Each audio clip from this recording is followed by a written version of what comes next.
Donc, Matthieu au chapitre 8, et on lit à partir du verset 18. Jésus, voyant une grande foule autour de lui, donna l'ordre de passer à l'autre bord. Un scribe s'approcha et lui dit, Maître, je te suivrai partout où tu iras. Jésus lui répondit, Les renards ont des tanières et les oiseaux du ciel ont des nids, mais le Fils de l'homme n'a pas où reposer sa tête. Un autre d'entre les disciples lui dit, Seigneur, permets-moi d'aller d'abord ensevelir mon Père. Mais Jésus lui répondit, Suis-moi et laisse les morts ensevelir leurs morts.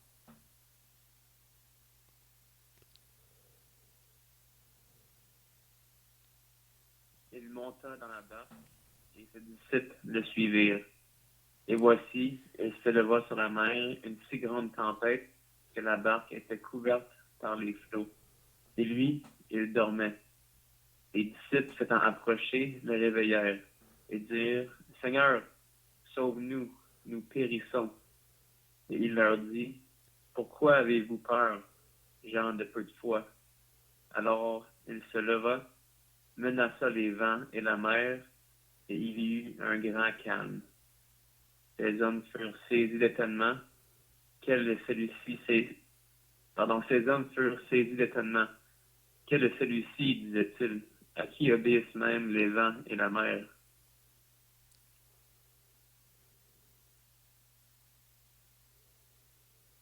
Lorsqu'il fut à l'autre bord, dans le pays des Cataréniens, deux démoniaques sortant des sépulcres vinrent au-devant de lui. Il était si furieux que personne n'osait passer par là.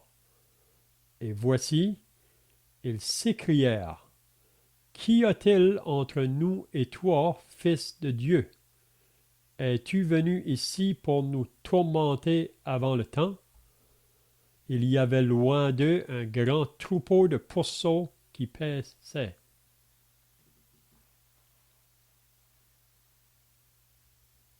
Les démons priaient Jésus, disant, Si tu nous chasses, envoie-nous dans ce troupeau de pourceaux. Il leur dit, Allez. Ils sortirent et entrèrent dans les pourceaux. Et voici, tout le troupeau se précipita des pentes escarpées dans la mer, et ils périrent dans les eaux. Ceux qui les faisaient paître s'enfuirent et allèrent dans la ville raconter tout ce qui s'était passé et ce qui était arrivé aux démoniaques. Alors toute la ville sortit à la rencontre de Jésus, et dès qu'ils le virent, ils le supplièrent de quitter leur territoire. Amen. C'est bien donc, si vous étiez là la semaine passée, on avait regardé Jésus qui était allé dans la maison de Simon-Pierre à Capernaum.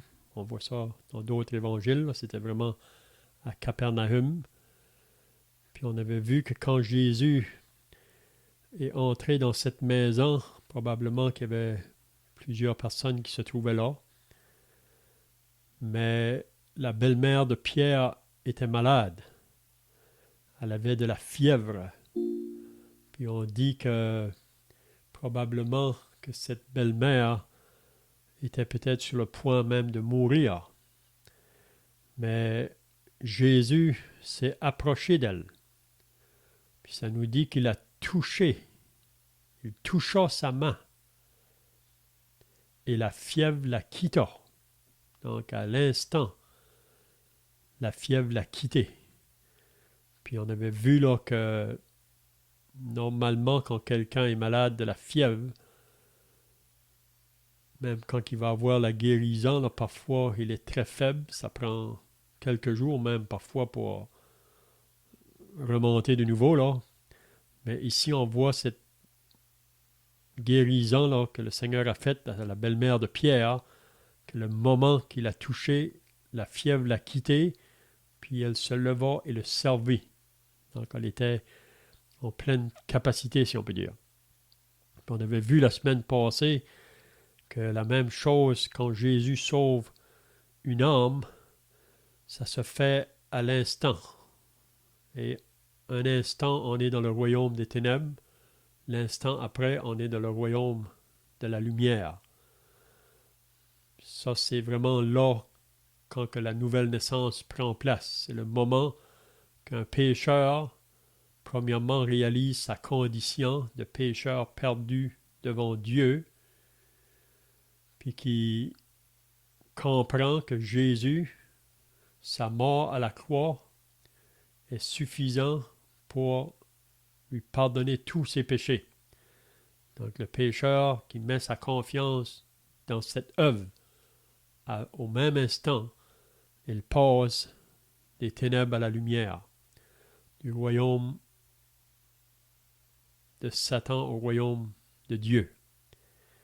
Puis aussi, après qu'on est sauvé, on a l'exemple de l'apôtre Paul, on réalise, puis c'est le Saint-Esprit vraiment qui met ce désir-là en nous, qu'on veut servir celui qui nous a sauvés, celui qui a payé un si grand prix pour sauver nos âmes, de savoir que maintenant nos péchés sont pardonnés, qu'on est en règle avec Dieu.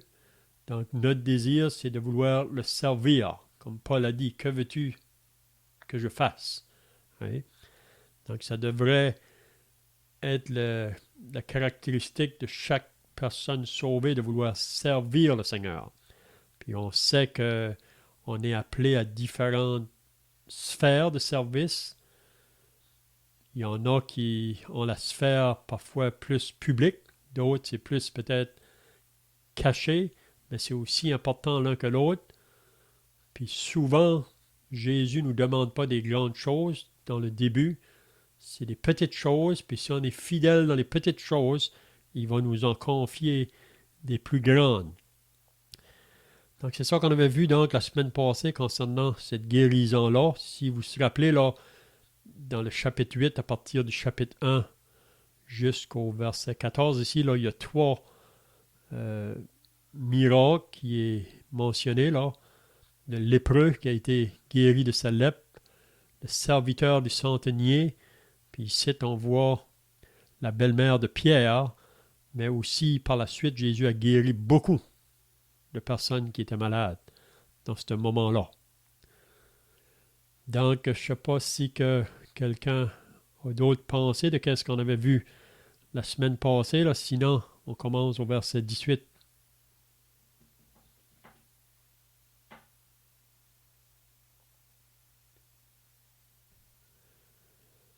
Donc, le verset 18, on avait un peu regardé ça aussi la semaine passée, là, mais ça c'est bien de revenir de nouveau, parce qu'on n'avait pas vraiment peut-être dit tous les détails qu'on pouvait voir dans ces versets ici. Donc, le verset 18, ça dit « Jésus voyant une grande foule autour de lui ». Donc, on voit toujours une foule. Et quand il était descendu là, de la montagne au début du chapitre 8, il y a une grande foule qui le suit. Donc, on avait dit que dans cette foule-là, on peut voir les disciples du Seigneur Jésus.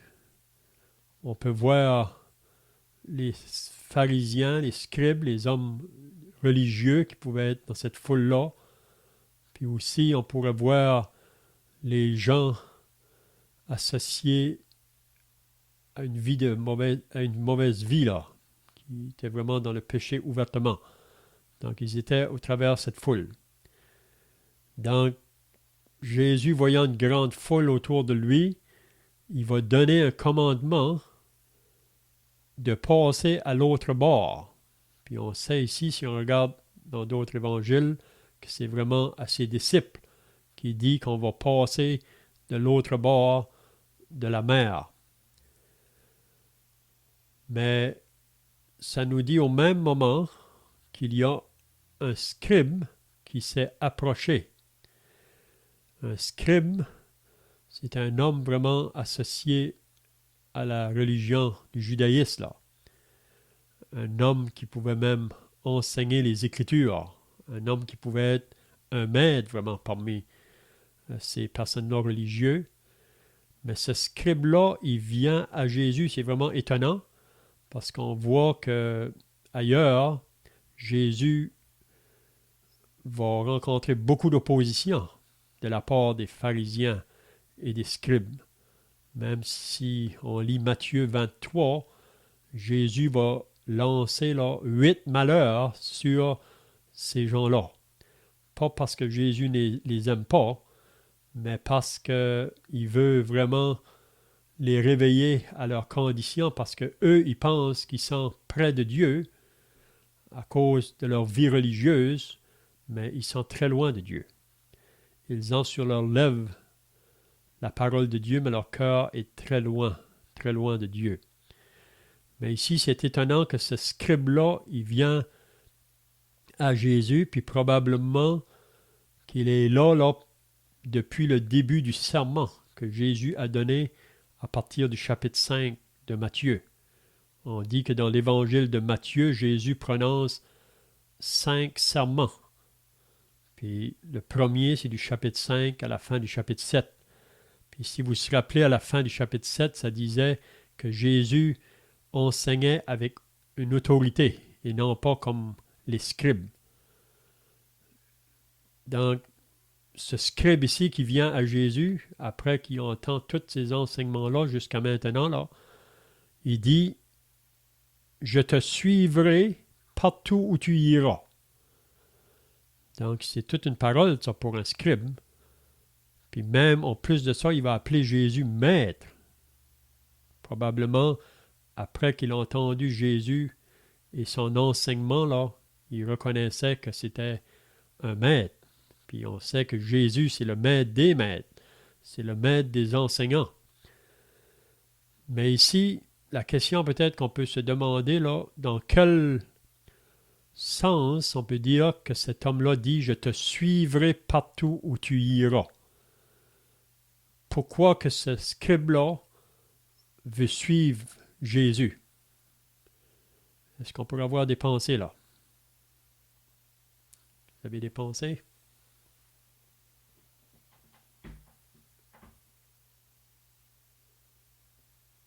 Étant un scribe, peut-être qu'il avait écrit ou transcrit les passages de l'Ancien Testament des livres de la loi. Alors peut-être qu'en connaissant la loi, il voyait cette loi-là qui se faisait accomplir en Christ, puis peut-être je pourrais dire, il voulait en savoir plus ou voir soit Christ faire des miracles ou accomplir la loi. Là. Mm-hmm.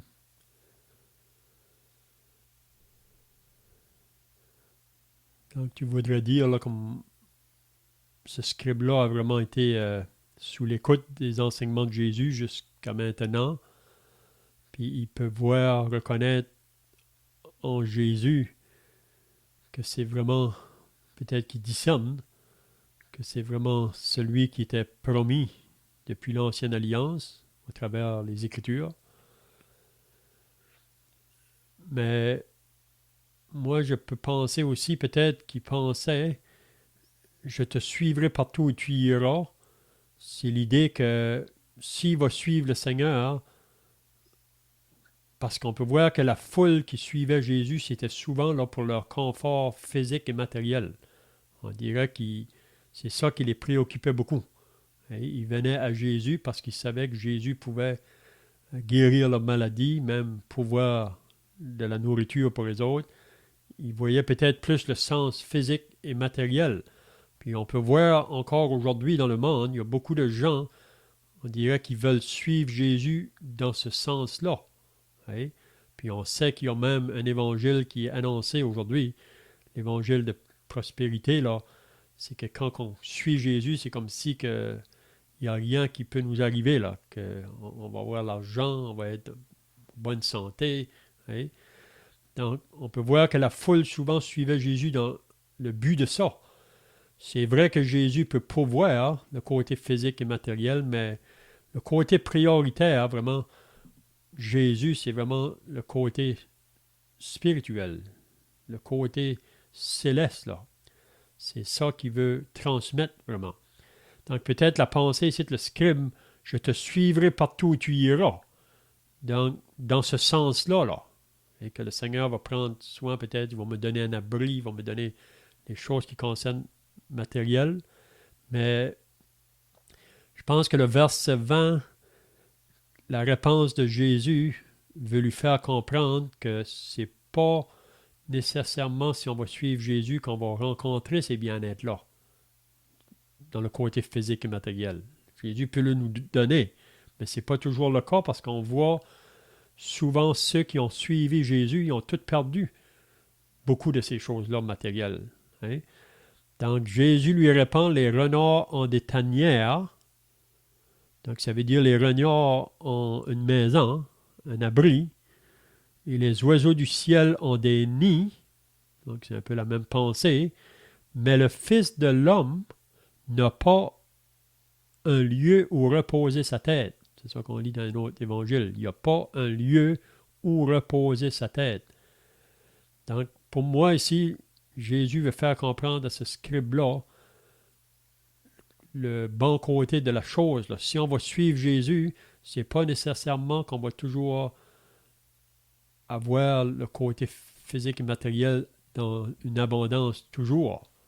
Et parce que suivre Jésus, ça peut apporter là, beaucoup d'opposition, de mépris, puis même on voit les premiers disciples ont tout perdu pour la plupart leurs biens. Puis encore aujourd'hui, il y a des croyants dans le monde, le moment qu'ils ont été convertis, ils ont tout perdu. Leur famille les rejette, ils perdent même leur travail, ils perdent leurs biens. Donc, de suivre Jésus, donc, ça peut comprendre ça, là. Hein? Donc, je ne sais pas si vous avez d'autres pensées ici, là.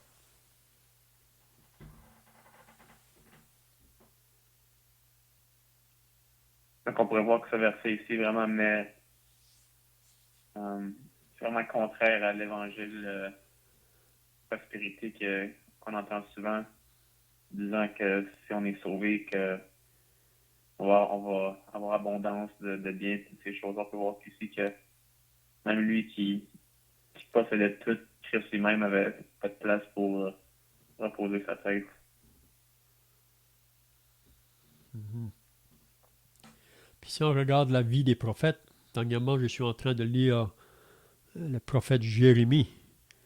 Vous savez que Jérémie veut dire homme de douleur, la définition du mot Jérémie. Puis Jérémie n'a pas eu ça facile, parce qu'il parlait de la part de Dieu, mais le peuple refusait d'écouter vraiment. Même dans sa propre ville, là, on voulait le détruire. Hein? Donc même, on avait vu, je pense, c'est cette semaine, là, un moment quand ils ont voulu, ils l'ont jeté dans une citerne. Ils l'ont jeté dans une citerne, dans Jérémie 38, parce que Jérémie disait au peuple de se livrer aux Chaldéens, de se livrer à leurs ennemis. Puis la raison, c'est parce que Dieu va les juger ce peuple-là parce qu'il s'est éloigné. Il s'est éloigné de Dieu, mais ils n'ont pas voulu écouter. Mais qu'est-ce qui lui est arrivé? C'est exactement ce que Jérémie avait prophétisé sur eux autres. Donc Jérémie, à cause de sa marche dans l'obéissance à la parole de Dieu, a rencontré beaucoup d'opposition, puis beaucoup de rejet. Et même beaucoup de prophètes là, ont souvent marché seuls. Hein? Donc c'est ça la pensée probablement ici. Donc je ne sais pas si vous avez d'autres pensées ou des questions là.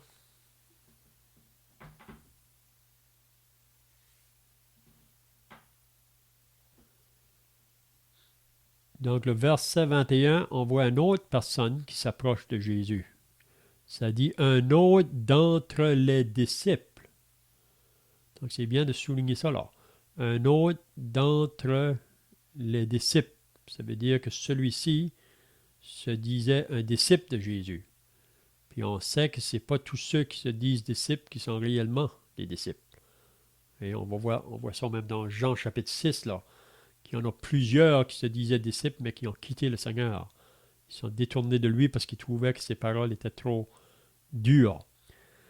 Donc, il cite cette personne qui se dit disciple. Un autre entre les disciples lui dit, Seigneur, permets-moi d'aller d'abord ensevelir mon Père. Mais Jésus lui répondit, suis-moi et laisse les morts ensevelir leurs morts. Donc, il cite cette personne d'entre les disciples, là, il dit à Jésus, permets-moi d'abord. Donc, il y a quelque chose qui est priorité là pour lui avant de suivre Jésus. Il veut le suivre, mais premièrement, Seigneur, laisse-moi d'abord aller ensevelir mon Père. Mais qu'est-ce que Jésus lui répond? Suis-moi et laisse les morts ensevelir leurs morts. Donc, qu'est-ce que Jésus veut nous enseigner ici? Est-ce que vous avez des pensées?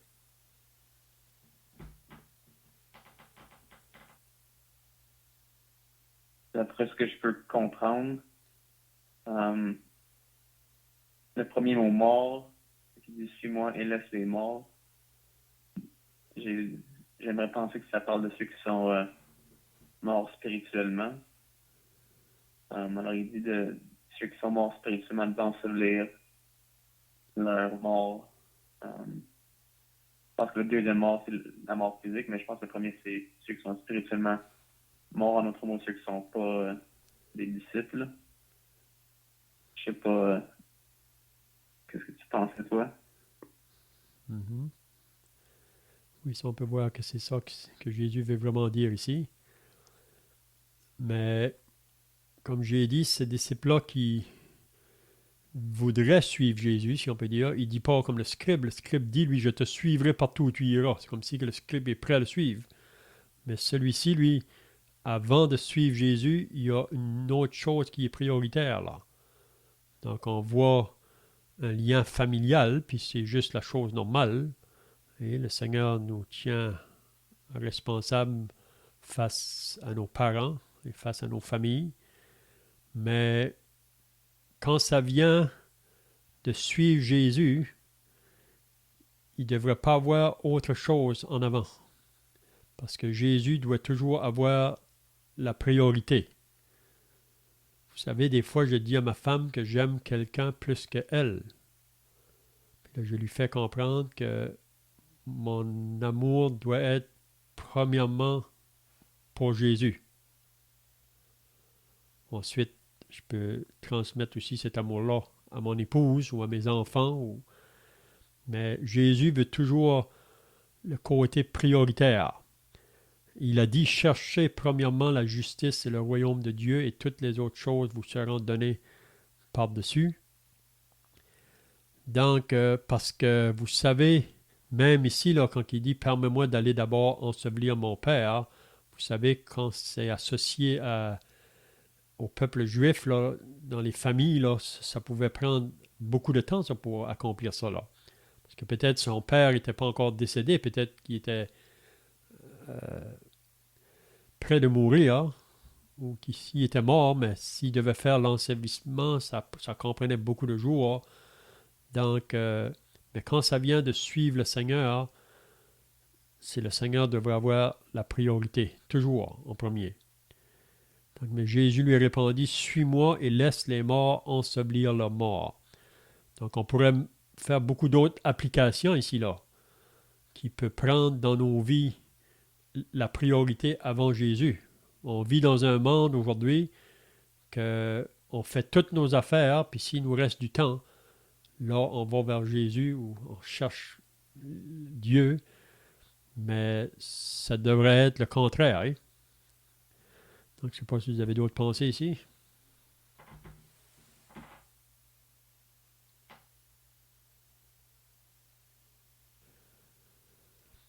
Si on lirait dans le Luc chapitre 9, on a un peu les mêmes pensées là, mais il parle d'un troisième qui est venu à Jésus, dans Luc 9. il nous parle de l'homme qui est venu. Ça ne mentionne pas que c'est le scribe, là, mais 9,57. Jésus dit la même chose. 59, il dit il y eut un autre. Mais ici, il ne nous dit pas un autre dans les disciples. Il dit simplement il y eut un autre. Il dit un autre. C'est comme Jésus qui dit un autre. Suis-moi. Il répondit, Seigneur, permets-moi d'aller d'abord ensevelir mon Père. Donc, on voit ici, c'est vraiment l'appel de Jésus à cet homme-là pour le suivre. Mais là, lui, il voit une autre priorité. Donc, il n'est pas prêt quand ça vient le temps de suivre Jésus. C'est là que Jésus lui dit, mais laisse les morts ensevelir leurs morts, et toi, va annoncer le royaume de Dieu. Mais il parle d'un troisième. Un autre dit, je te suivrai, Seigneur, mais permets-moi d'aller d'abord prendre congé de ceux de ma maison. Puis c'est là que Jésus a dit, quiconque met la main à la charrue et regarde en arrière n'est pas propre au royaume de Dieu. Donc, quand ça vient là, concernant les choses du royaume ou concernant de suivre Jésus, il n'y a rien qui devrait avoir la priorité quand ça vient à ce moment-là, parce que ça, c'est la chose prioritaire. Hein? Donc, je ne sais pas si vous avez d'autres pensées.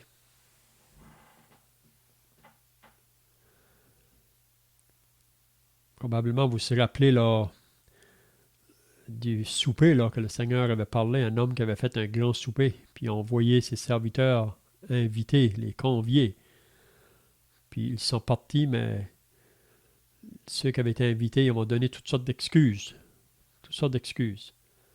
Mais ça, c'est encore une parabole que Jésus a mentionnée pour nous faire comprendre que quand ça vient, soit l'appel pour le salut ou l'appel pour le service, il ne devrait pas avoir rien en avant. Hein? Bon, c'est ça la pensée.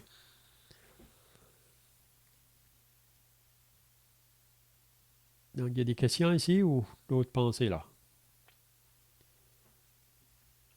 Je pense que c'est important que chacun prenne le temps vraiment d'examiner nos vies et de voir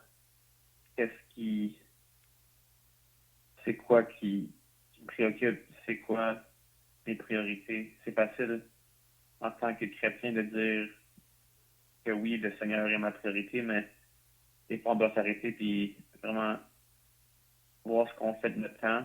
Oui, on doit travailler, mais si on travaille trop, si on travaille, je peux dire overtime à chaque jour à cause que notre patron les demande, je pense qu'il faut savoir où poser des lignes, puis même avec les loisirs, les sports, ces choses-là, souvent c'est d'essayer de penser ce que vraiment la priorité, c'est le Seigneur. Est-ce que ma priorité sont pour vivre en vue des cieux ou est-ce que c'est vraiment vivre pour le moment? C'est ça pour moi, c'est exactement ça la pensée là. C'est qu'on a toutes nos responsabilités. Dieu nous tient responsables des choses que nous avons des responsabilités pour. Mais comme tu viens de dire, ça ne devrait pas prendre la priorité. Hein? Il faut travailler pour vivre et non pas vivre pour travailler. Et on a besoin de l'argent, mais il ne faut pas vivre pour l'argent. On a besoin d'étudier, mais les études ne devraient pas avoir la priorité. Hein? Je pense que c'est ça la pensée. OK, donc on va au verset 23 maintenant. Là, Jésus, vous vous rappelez au verset 18, qui avait dit « passant à l'autre bord ». Il voulait passer à l'autre bord de la mer. Puis là, ils sont montés dans la barque et ses disciples suivirent. Donc, on voit que ces disciples qui avaient appelé, probablement c'est les 12, ils vont le suivre. Mais là, ici, on va voir que dans cette traversée, Jésus, lui, il connaît tout. Il savait qu'est-ce qui allait prendre place dans ce voyage-là, là, d'un côté à l'autre côté. Puis ça, on peut appliquer ça à la vie chrétienne, du début de notre vie chrétienne jusqu'à la fin. On ne sait pas vraiment qu'est-ce qu'on va rencontrer sur notre chemin. Même on ne sait pas combien de jours que le Seigneur va nous laisser sur la terre pour le servir. On est tout appelé à un service, puis quand le temps soit terminé, il va venir nous prendre. Mais dans la traversée, on va rencontrer des tempêtes. Jésus n'a jamais dit qu'on n'aurait pas de tempête. L'évangile de prospérité, c'est ça qui semble enseigner. Que c'est comme si, quand on est chrétien, il n'y a plus de tempête. Tout va aller sur des roulettes. C'est pas ça la pensée. On voit ici qu'ils vont embarquer dans la barque, puis ça ne nous dit pas combien de temps après, mais et voici, il s'éleva sur la mer une si grande tempête. Donc, c'était pas une petite tempête, il mentionne, c'était une grande tempête. Donc, pourquoi que cette tempête-là va être permise là, dans cette barque avec ses disciples? Même ça dit que la barque était couverte par les flots. Ça veut dire vraiment que c'était une tempête qui pouvait les faire périr vraiment. C'était une possibilité.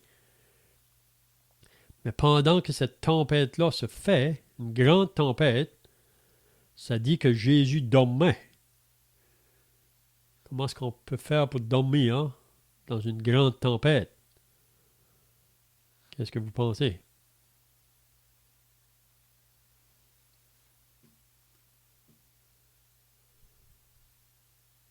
Pourquoi que Jésus dormait?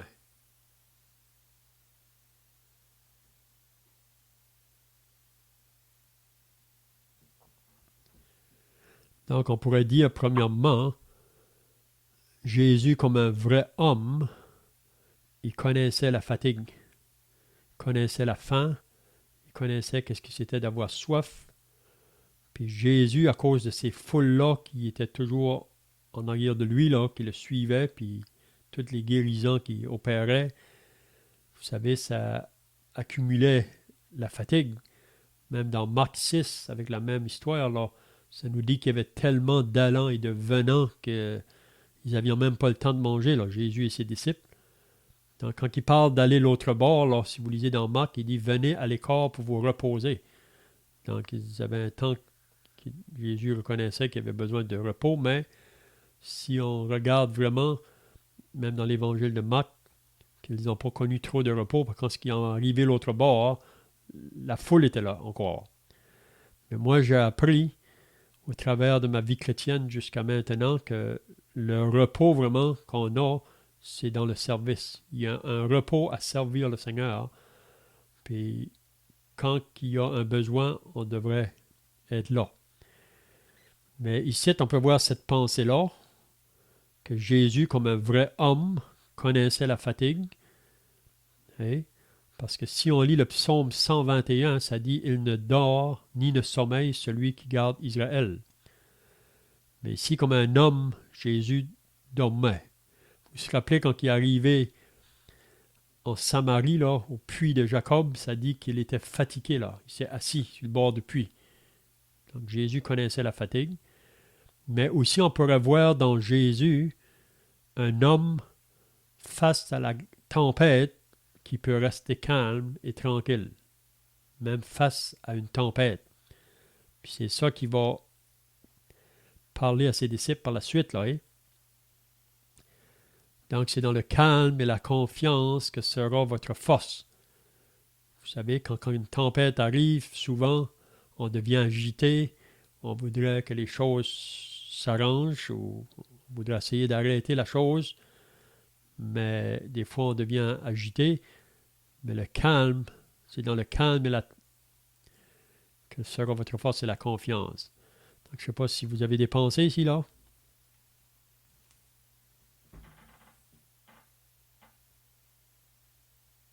Un passage qui m'est venu en tête, c'est dans Jérémie 17. Je vais juste lire Jérémie 17 à partir du verset 7. On lit « Béni soit l'homme qui se confie dans l'Éternel et dont l'espérance et dont se confie dans l'Éternel et dont l'Éternel est l'espérance. Il est comme un arbre planté près des eaux et qui étend ses racines vers les courants. Il n'aperçoit point la chaleur quand elle vient et son feuillage reste vert dans l'année de la sécheresse. Il n'y a point de crainte et il ne cesse de porter du fruit. Alors, juste ici pour faire référence au passage qu'on vient de lire, on peut voir comme nous, comme chrétiens, on pourrait être, je pourrais dire, on est vu à travers l'arbre qui plante ses racines dans les eaux et dans le courant. Puis on sait que la Bible, souvent, quand ça parle de l'eau, ça parle de la parole de Dieu. Puis on sait que ceux qui se reposent sur les Écritures, ceux qui ont vraiment leur confiance en Christ et en ses paroles, comme cet arbre, il ne va pas apercevoir la chaleur quand elle va venir. Et la chaleur, ça pourrait être les tempêtes ou les tribulations de ce monde. Donc, c'est vraiment, on s'appuie sur l'Éternel, sur ses paroles. Ça va nous aider à vraiment rester calme durant les intempéries. Mhm. Bien. Donc, face à cette tempête, donc, Jésus est en train de dormir sur le coussin. On le voit ça dans un autre évangile, là. Donc là, les disciples, eux autres, ils s'approchent de Jésus. On voit ailleurs là, qu'ils sont vraiment agités.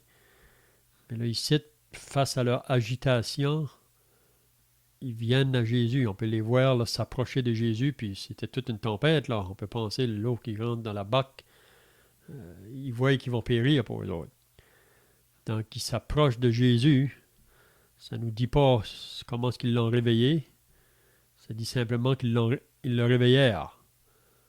Est-ce qu'ils ont dû lui parler fort ou simplement tout bas?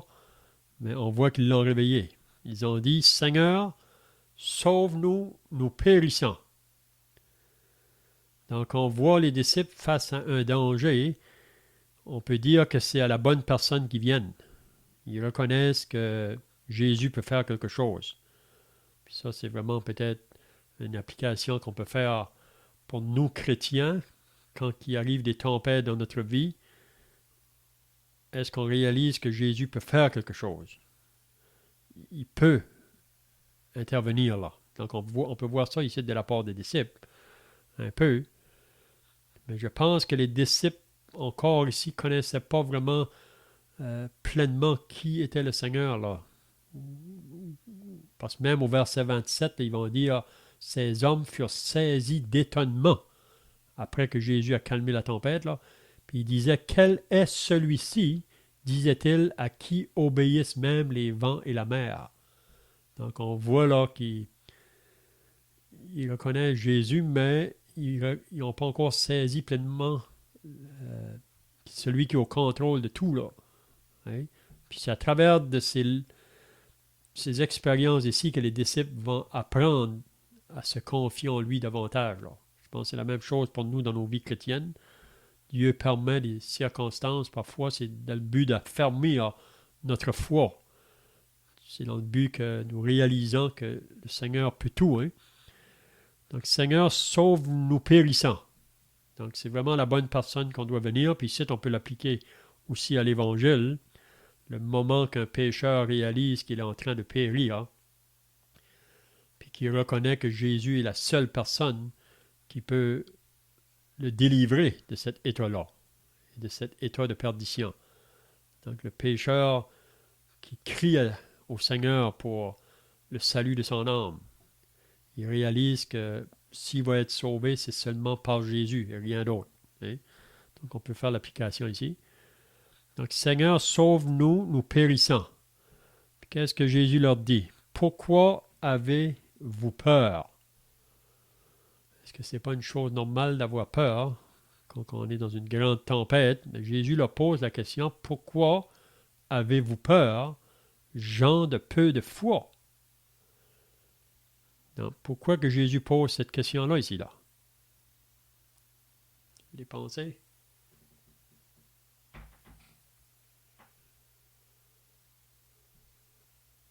Je pense que ça fait le lien avec ce que tu avais dit. Plutôt que les disciples ne comprenaient pas exactement la personne de Christ. Et s'ils avaient vraiment compris, s'ils auraient vraiment su qui il était, ils n'auraient pas eu peur. Ils auraient su qu'il était en contrôle. C'est un peu comme nous. Aujourd'hui, on pourrait admettre à certaines périodes de nos vies, peut-être que notre foi faiblisse un peu quand on est surmonté par l'anxiété ou peu importe. On doit réaliser que vraiment notre confiance et on peut se confier à Christ et en lui seulement il peut nous donner des forces, mais aussi c'est le seul qui peut enlever l'anxiété ou les peurs ou les soucis de la vie. Mhm. C'est ça.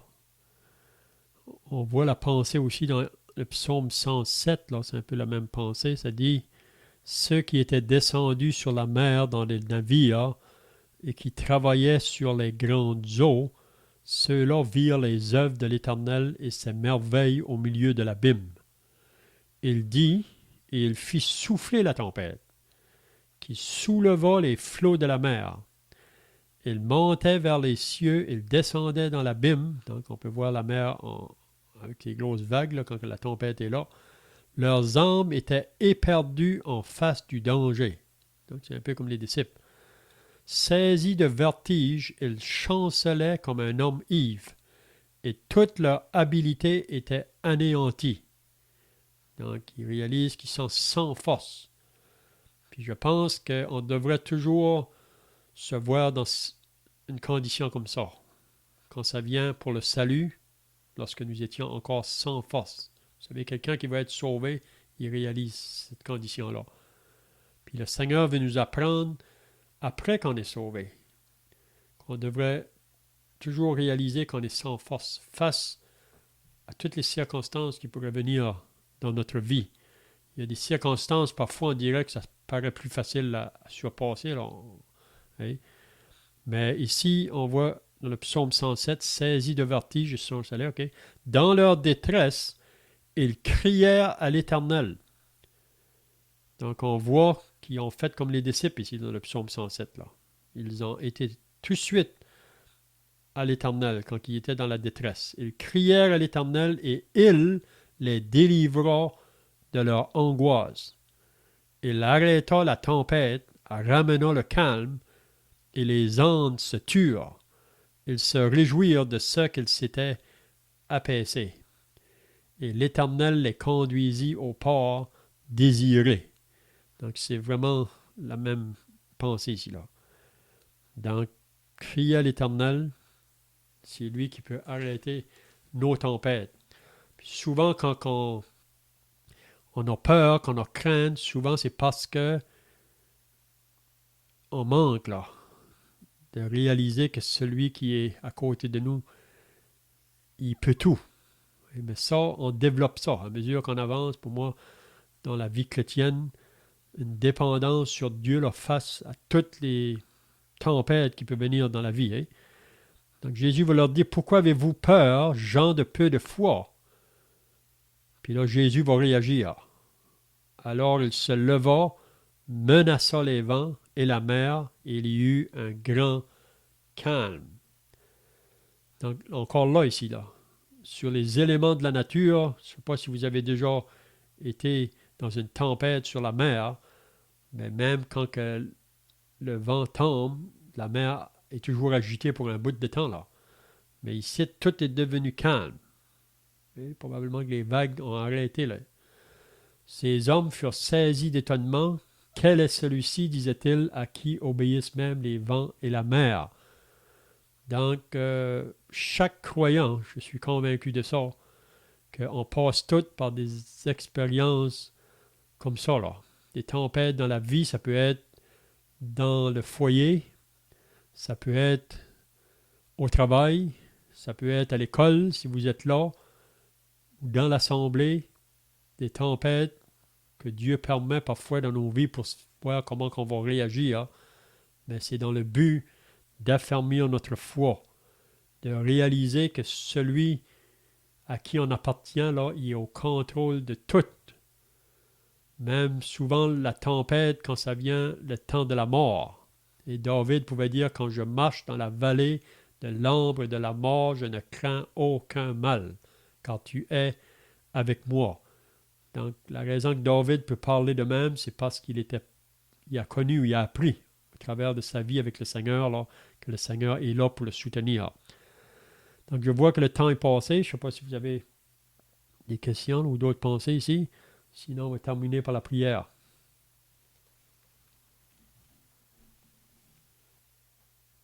Père Céleste, nous prenons un moment pour s'humilier devant toi, reconnaissant qu'effectivement, en nous, il n'y a aucune force, que ce soit pour se lever le matin, que ce soit pour respirer ou faire des activités de la journée.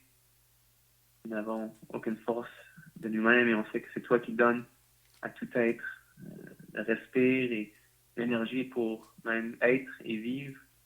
Et comme chrétiens, nous reconnaissons notre grand besoin d'avoir de l'aide de notre Dieu, non seulement pour vivre, mais vivre une vie fidèle à notre Sauveur. Puis on te demande que de jour en jour, que tu nous donnes de l'aide et que tu nous fortifies, qu'on puisse s'appuyer avec confiance sur ta parole qui est vraie, qui est sûre, qui durera d'âge en âge. On te prie pour nous donner de l'aide également pour te suivre dans nos vies sans contrainte, sans être ralenti par les choses de ce monde. Examine nos cœurs, Père, et montre-nous tout mal ou tout péché ou convoitise de notre cœur que peut-être nous ne sommes pas au courant. Expose-nous, Père, et aide-nous à marcher fidèlement et étant meilleur de jour en jour. Et puis, quand les tempêtes viennent, parce qu'ils viendront, si pas présentement, on t'aide que on prie qu'on vienne à toi, le seul qui nous écoute, le seul qui connaît tous nos problèmes, tous nos soucis, qui sait exactement dans quelles circonstances nous sommes, et le seul vraiment qui peut nous aider et donner toute ressource, toute aide spirituelle. Alors on te remercie pour la personne que tu es, le Dieu de l'univers, le sauveur des hommes, notre Père, à travers ton Fils, le Seigneur Jésus-Christ, et on prie en son nom. Amen. Amen.